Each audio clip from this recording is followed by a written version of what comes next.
কাউকে না খেয়ে শুতে দেখলে বোঝা যায় টাকার কতটা দরকার।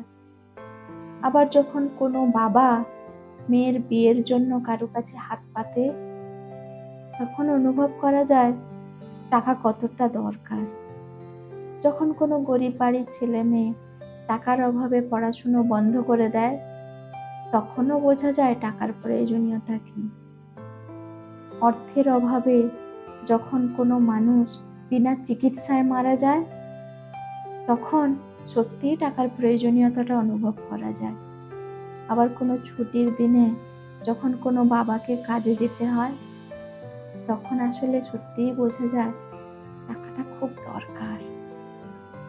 নিজের চেয়ে উঁচুতে কাউকে দেখে তাকে ছেঁড়া ভাবার দরকার নেই, কেননা উঁচুতে শকুনও পচা মাংস খাওয়ার জন্য উড়ে বেড়ায়।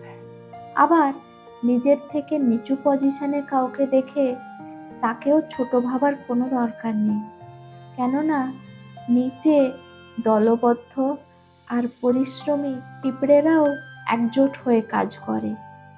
তাই কারো অবস্থান দেখে বিচার বিবেচনা না করে সবাই নিজের নিজের অবস্থানে নিজেকে সঠিকভাবে প্রতিষ্ঠিত করার চেষ্টা করো, আর এটাতেই আত্মতৃপ্তি আসে।